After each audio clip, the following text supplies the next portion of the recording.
आज की शुरुआत में बाबा बुल्ले शाह जी की काफ़ी से कर रही हूँ।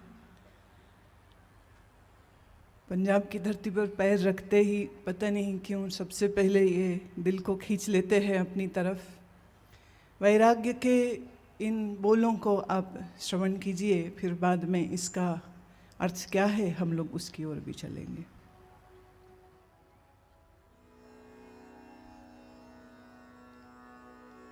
रैन गई लटके सब तारे, रैन गई लटके सब तारे, रैन गई लटके सब तारे।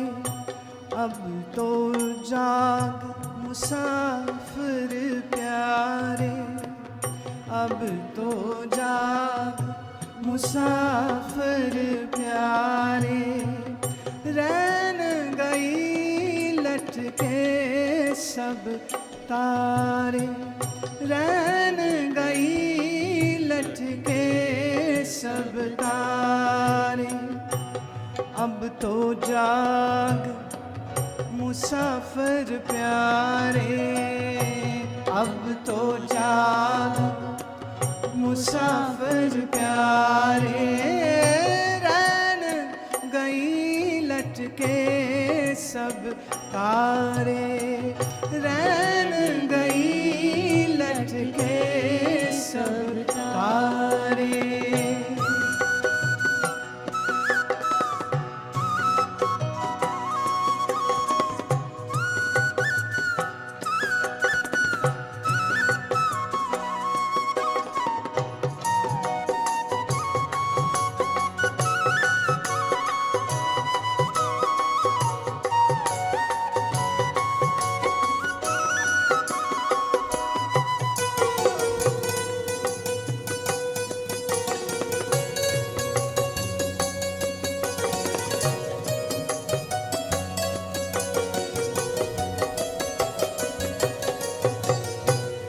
आवागौन सराई डेरे, आवागौन सराई डेरे।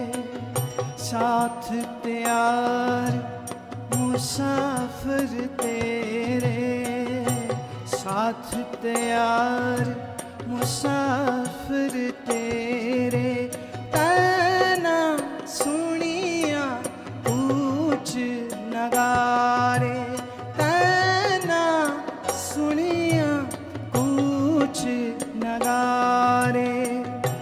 अब तो जाग मुसाफिर प्यारे, अब तो जाग मुसाफिर प्यारे। रैन गई लटके सब तारे, रैन गई लटके सब तारे।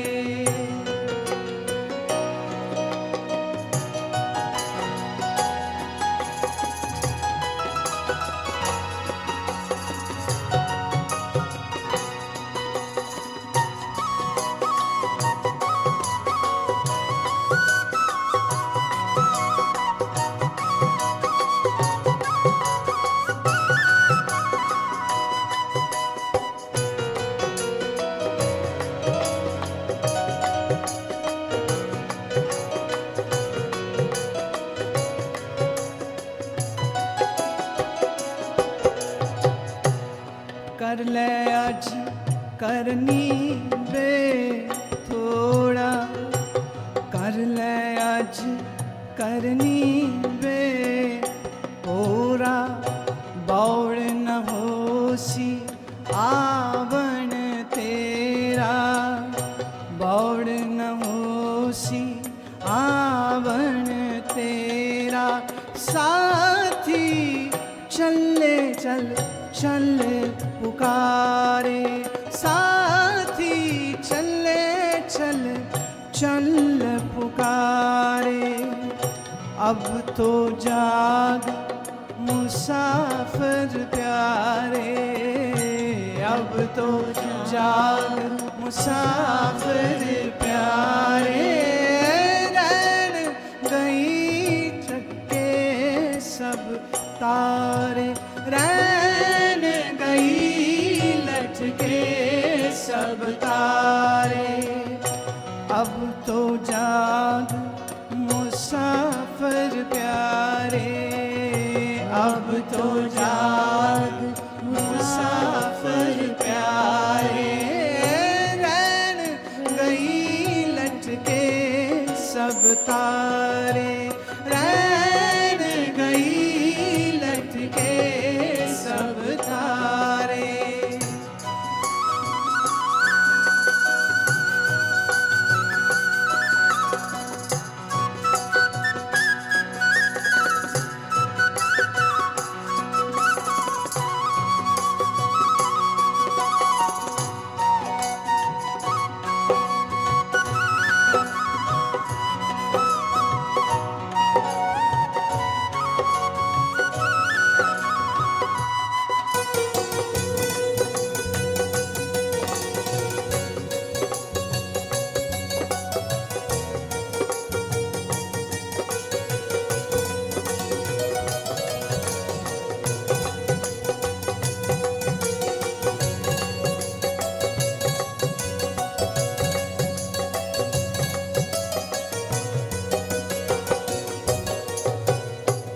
क्या सरधन क्या निर्धन पाड़े, क्या सरधन क्या निर्धन पाड़े, अपने अपने देश को दौड़े, अपने अपने देश को दौड़े।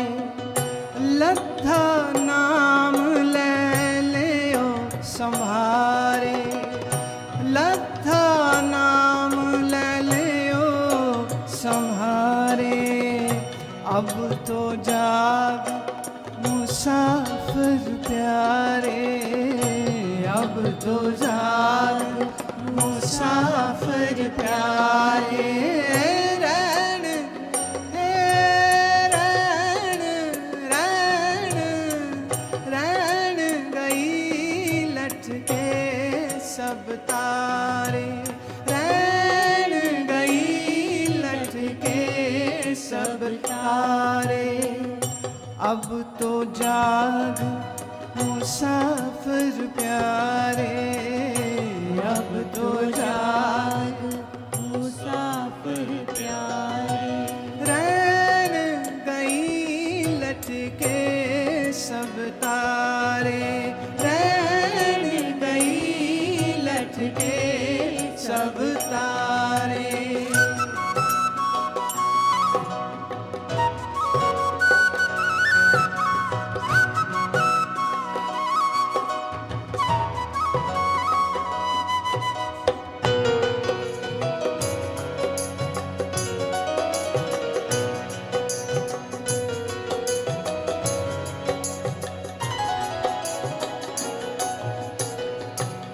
बुल्ला शाहदी पैरी पड़िए, बुल्ला शाहदी पैरी पड़िए। गफलत छड़ कुछ हीला करिए, गफलत छड़ कुछ हीला करिए। मिर्ग जतन बिन खेत उजाड़े, मिर्ग जतन बिन खेत उजाड़े। अब तो जाग मुसाफिर प्यारे, अब तो जाग मुसाफिर प्यारे, रैन गई लटके सब तारे, रैन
बाबा बुल्ले शाह जी जिस संदेश को हमें दे रहे हैं, शब्द तो आसान थे, पंजाबी भाषा आप सब बोलते हैं, कुछ एक शब्द जो मुश्किल हैं, मैं उन शब्दों के प्रति आपका ध्यान भी ले जाऊंगी और उनको समझने की चेष्टा भी हम लोग करेंगे। रात बीत गई है, भोर हो गई है, लेकिन तुमने कभी 3:30-4 बजे के करीब जाग के आसमान देखा हो कभी गलती से? क्योंकि ये तो आपके सोने का समय होता है। लेकिन मान लो कभी किसी ज़रूरत में, किसी मजबूरी में, कहीं एयरपोर्ट जाना था, किसी को लाना था, कोई बीमार था, पर कुछ कारण था कि तुम उठ गए, और अगर कहीं गलती से तुम्हारी नज़र इस आसमान पर चली गई जो सुबह की रोशनी फैलने से पहले हल्का सा गुबार अंधकार का रहता है, इधर ईस्ट में पूर्व की तरफ सूरज आया नहीं, लालिमा आई नहीं है, लेकिन एक हल्का सा प्रकाश का दायरा शुरू हो जाता है। ऐसे में बादल ना हों तो तारे लगते हैं जैसे बहुत करीब हो गए हैं। बुल्ले शाह जी अपने काव्यात्मक अंदाज में वही कह रहे हैं कि लटक गए हैं तारे, जैसे धरती की ओर आना चाह रहे हों। रात जब चमकते थे तो बड़ी दूर थे, लेकिन जब सुबह लगी होने तो लगा जैसे ज़मीन पर उतर रहे हैं। आज का आदमी प्रकृति से दूर है। मैं शायद सोचती हूँ कि मैं उस जनरेशन को बिलोंग करती हूँ, आखिरी जनरेशन शायद, जिन्होंने गलियों में खेल खेले।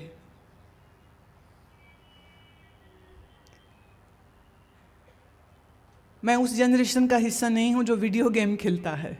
आज के बच्चे तुम्हारे गली में नहीं, वीडियो गेम में उलझे हुए हैं।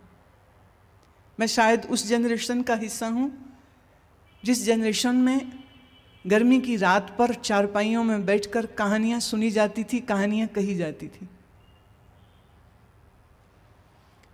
टीवी के कार्यक्रम जब शुरू हुए हैं तो वो भी बड़े थोड़े समय के लिए, आधे समय तो कृषि दर्शन चलता रहता था, और वो कृषि दर्शन से भी पहले आधे समय अगर आपको याद हो तो वो दूरदर्शन का आइकॉन होता था, और उस आइकॉन के पीछे एक म्यूज़िक बजता रहता था।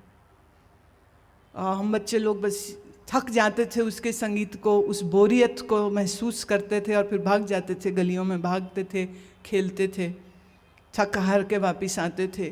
थोड़ा बहुत कहीं कुछ टीवी देखा तो देखा। आज की जनरेशन को तो पता नहीं है कि खेलते हुए पसीने में लथपथ कैसे हुआ जाता है।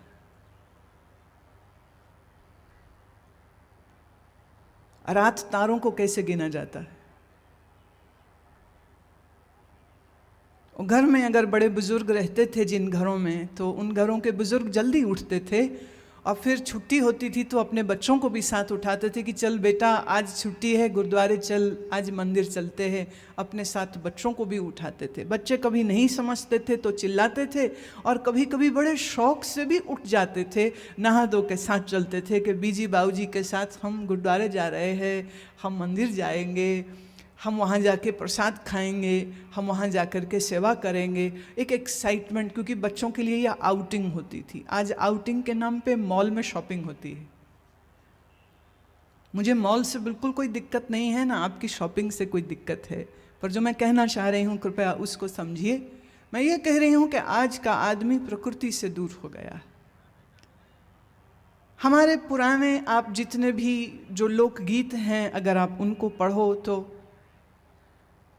अंबियाँ ते छा गईयाँ बूरा ने, तो कब आम के पेड़ पर पहले वो फूल लगते थे उसकी कविता है, कब वो छोटी अम्बे आती थी तो उसके ऊपर कविता है, काले बादल छाते थे तो काले बादलों पर कविता है। और वही कविता गाते गाते बच्चे बादलों के मज़े लेते थे और बारिश होने की इंतज़ार करते थे। तो कुछ गीत बादलों को देख के हैं, कुछ गीत बारिश को देख के हैं। आज मैं देखती हूँ तो 7-8 साल का बच्चा गाना गाता है, अखियों से गोली मारे। आप जान के हैरान होंगे, क्योंकि कुछ चीज़ें ऐसी हैं जो शायद आप माँ बाप नहीं देख पाते हैं, लेकिन मैं देखती हूँ। हम कभी कभार स्कूल्स में अपने वॉलंटियर्स को भेजते हैं जो ट्रेंड हैं बच्चों को स्ट्रेस मैनेजमेंट, एग्जामिनेशन की तैयारी, डिसिप्लिन में क्यों रहना है। तो ऐसी वर्कशॉप्स मैं स्कूल्स में कई दफ़े कराती हूँ। पिछले दिनों सोनीपत के एक स्कूल में मैंने अपनी टीम को जब भेजा, वहाँ उन्हें भेजा था स्ट्रेस से, तनाव से बचे, इम्तिहानों का जो तनाव रहता है उस तनाव से कैसे बचें। तो वहाँ के प्रिंसिपल ने एक निवेदन किया कि आप कृपया अगली बार जब यहाँ आएँ तो मैं ये चाहता हूँ कि बच्चों को लड़की लड़के का जो अट्रैक्शन है इसके बारे में भी कुछ बात बच्चों को समझाई जाए, क्योंकि जैसे आज इनको बात कही गई है वो समझे है और उनका रिस्पांस बड़ा अच्छा लगा है। तो मुझे बड़ी विश्वास है कि आप अपने तरीके से हमारे इन बच्चों को ये भी समझा पाएँ। अब हैरत इस बात की थी कि ये सारे बच्चे from 3rd standard to 10th standard के थे। तो लगा कि शायद 8वीं 9वीं 10वीं के बच्चों की ये बात कर रहे हैं, पर उन्होंने कहा नहीं, 3rd स्टैंडर्ड का लड़का 3rd स्टैंडर्ड में पढ़ती अपने साथ लड़की के बैग में चिट्ठी डाल देता है I love you. How is it possible? Hormonal secretion नहीं हुआ, अभी बच्चे के शरीर में वो परिवर्तन, वो रासायनिक परिवर्तन नहीं हुए हैं। लेकिन धन्यवाद है इंटरनेट, टीवी और सिनेमा को, जहां आपके बच्चे गायत्री मंत्र शायद बोलना न सीखें, महामृत्युंजय मंत्र को बोलना न सीखें, ज़ुबानी शायद उन्हें जपजी साहब का पाठ ना आता हो, लेकिन लड़की को पटाया कैसे जाता है ये वो सीख जाता है। और इस छोटी कमसिन उम्र में जिसको इस प्रकार का आकर्षण है, वो बच्चा कितना पढ़ पाएगा, कितने ध्यान से पढ़ पाएगा और उसका आने वाला समय कैसा होगा, ये एक बहुत बड़ी समस्या है। एक बहुत बड़ी, मैं समझती हूँ, माँ बाप के लिए विपत्ति तब बनती है जब बच्चे कुछ गलत हरकत कर जाते हैं। चेन्नई में 8वीं में पढ़ते लड़के ने अपने टीचर पर चाकू से वार कर दिया था, सिर्फ इसलिए कि टीचर ने कहा चुप करके बैठो और क्लास में बैठे दूसरे बच्चों को तंग मत करो। सहनशीलता है नहीं, शायद बाप के पैसे या बाप के रुतबे से बच्चे का भी इतना दिमाग खराब हो जाता है कि मेरा कौन बिगाड़ सकता है कुछ, तो मैं जो चाहूँ कर सकता हूँ। क्रोध इतना है, इम्पेशंस इतनी है, ना अपने मन पर काबू है। जब वो अपने माँ बाप को, पंजाबी भाषा में जिसे कहते हैं ना तड़ी दिखाना, तड़ी दिखाते हुए देखता है, वो सीखता है। और फिर यही जोर आजमाइशी वो कल स्कूल में अपने मित्रों के साथ, अपने सहपाठियों के साथ, अपने टीचर्स के साथ बदतमीज़ियाँ कर जाता है, ऐसी गलतियाँ कर जाता है कि जिससे उसका जीवन खराब हो जाता है। मैं वापस अपने विषय पर आती हूँ। कभी कभी कुछ अच्छी चीज़ सिखाने के लिए शायद थोड़ी सी समझदारी माँ बाप को दिखानी होगी कि वो अपने बच्चों के साथ कुछ वक्त इस तरह का क्वालिटी टाइम स्पेंड करें कि वो किसी बाग में, किसी बगीचे में, किसी खेत में, नहीं तो घर की छत में, नहीं तो आपके शहर में बड़े सुंदर बाग बगीचे बने हैं तो किसी बगीचे में अपने बच्चे के साथ बैठें, बात करें, उनसे कम्युनिकेशन करें, उनकी सुने, अपनी सुनाएं, उनके जीवन में अगर कोई समस्या है तो उसको भी सुने। सच तो यह है कि 15-16 साल की लड़की या लड़का हो जाए तो माता पिता के लिए वो बच्चे कम और मित्र ज़्यादा होने चाहिए। लेकिन यहाँ माँ बाप समझते नहीं हैं और वो अपनी ही दुनिया में, बाप पैसे कमाने में और माता जी जो है वो या तो घर के कारोबार में व्यस्त हैं या अपनी ही उनकी एक अलग दुनिया है जहाँ कपड़े जेवर को बड़ा महत्व दिया जाता है। विषय के अनुसार मैं फिर कह देना चाहती हूँ कि बच्चों को जन्म देने के बाद उनको सिर्फ खाना पीना, कपड़ा और स्कूल में भर्ती कर देना ही काफ़ी नहीं होता है। बच्चों के अंदर संस्कार देना बहुत ज़रूरी होता है। बच्चों के अंदर मॉरल वैल्यूज़ के बारे में चर्चा करना और वो मॉरल वैल्यूज़, उन नैतिक मूल्यों का पालन स्वयं माँ पिता करते हों तो बात जब बच्चों से करेंगे तो आधा प्रभाव उनके अच्छे जीवन से और आधा प्रभाव माँ बाप की इस अच्छी चर्चा से बच्चों के ऊपर आ जाता है। तो निश्चय ही रात तारों में की छाँव में बैठना किसको कहते हैं और उसका क्या आनंद है, आप अपने बच्चों को वंचित मत करिए। ना खुद को वंचित करिए, खुद भी उसका आनंद लीजिए और बच्चों को भी उसका आनंद कैसे लेते हैं वो सिखाइए। हमारे सब महात्माओं की, हमारे गुरुओं की वाणियों को जब हम पढ़ते हैं तो उसमें प्रकृति का इतना सुंदर वर्णन होता है, और प्रकृति के वर्णन के साथ साथ ही वो जीवन में ऊंचे उठने के लिए जिस ज्ञान, जिस देशना, जिस सुमिरन, जिस वैराग्य की ज़रूरत है वो उसकी बात कर देते हैं। जैसा कि इस काफ़ी में बुल्ले शाह साहब कर रहे हैं कि रे रात बीत गई है, तारे लटक आए हैं, अब तो जाग मुसाफिर प्यारे, मुसाफिर हैं हम आप सब इस दुनिया में। ये हमारा पक्का डेरा नहीं है, ये हमारा पक्का घर नहीं है, this is not our permanent house.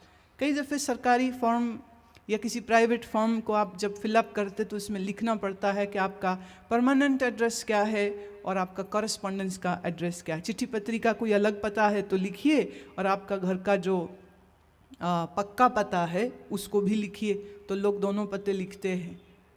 मैंने जब भी ये फॉर्म फिल किया, करना पड़ता है कभी कभार यात्राओं में, तो परमानेंट, अब मैं कहती हूँ कैसे लिखूँ मैं कि ऋषि चैतन्य आश्रम गन्नौर मेरा permanent address. It is not my permanent address.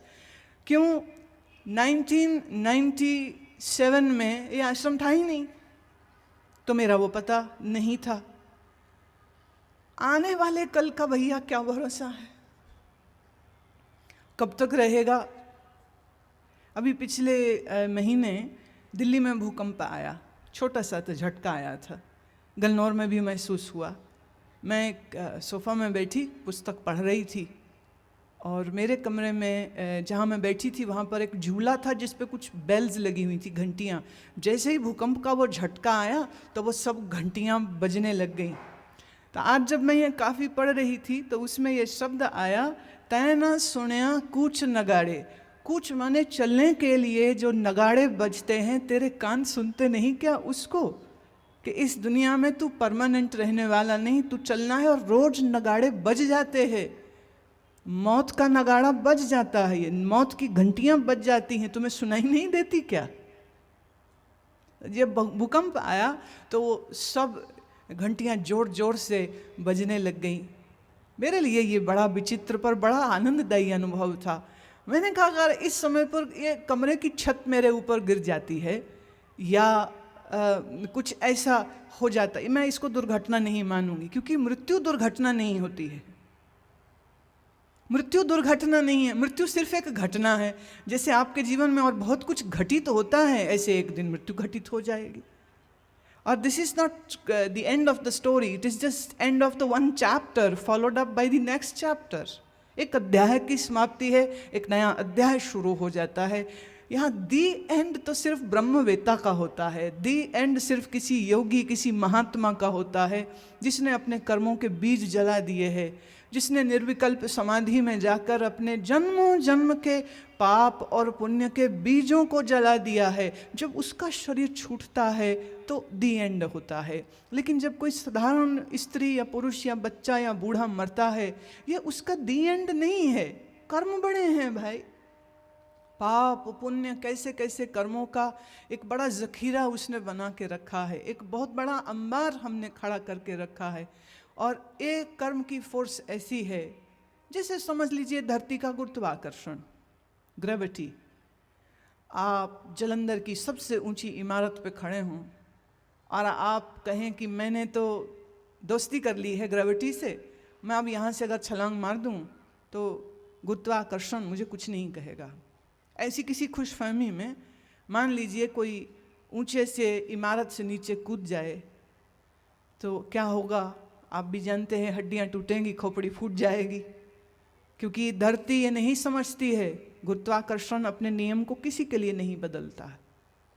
सच तो ये है, एक आम आदमी अगर गिर जाए तो भी उसकी हड्डी टूटती है। और कभी कभी मेरे जानने में कुछ एक वृद्ध महात्मा थे, बड़ी उम्र के बुजुर्ग थे, वो बाथरूम में स्लिप हो गए, उनकी कमर में चोट लग गई और जब तक वो जीवित रहे तब तक उनकी कमर दुखती रही। धरती ने उसका भी ख्याल नहीं किया कि अरे इतना बड़ा महात्मा है, अगर गिरी गया तो क्या हो गया, मैं अपने आप को थोड़ा नरम कर लूँ, मैं गद्दानुमा बन जाऊँ। नहीं, अगर वो महात्मा है, ज्ञानी है, योगी है, संत है, लेकिन अगर उसका पैर स्लिप हुआ है या एक्सीडेंट कुछ ऐसा हो गया है तो हड्डी तो उसकी भी टूट जाएगी, धरती उसका ये फर्क नहीं करने वाली है। इसी तरह से जो कर्म आपके हाथ से होते, हाथ से कर्म तब होते हैं जब पहले उसके बारे में मन में विचार आता है। जैसे आप यहाँ आए हैं तो शरीर पहले आया कि मन ने पहले ख्याल बनाया कि वहाँ जाएं। कोई घर से यहाँ पंडाल के लिए, सत्संग के लिए निकले, लेकिन आते आते रास्ते में उसे याद आ जाए कि पिताजी की दवाई लेनी है या किसी क्लाइंट से पैसा लेना है या कोई सामान किसी को देना या लेना है, तो यहाँ आते आते शरीर वहीं से रिटर्न होकर के वो दूसरा काम करने चला जाएगा। ये सोचेगा अरे सत्संग तो अभी 5 दिन है, आज नहीं जी तो कल चले जाएंगे, क्या फ़र्क पड़ता है। ऐसे भी तो कोई मर थोड़ी रहे हैं सत्संग नहीं मिले तो, कोई जान प्राण थोड़ी है सत्संग, क्या फ़र्क पड़ता है, आज नहीं तो कल सही, जिंदगी तो चल ही रही है। थोड़े पुण्य कमाने हैं, कमा लेंगे, पुण्य आज नहीं तो कल सही, तो नहीं आएगा फिर। तो शरीर बाद में आया, पहले मन ने विचार बनाया। सही, मन अगर कुछ गंदा विचार करे तो शरीर गंदा कर्म कर देगा, मन कुछ अच्छा विचार करे तो शरीर अच्छा कर्म कर देगा। शरीर वही करता है जो आपका मन सोचता है। तो आपके मन की सोच पर क्या कोई लगाम है?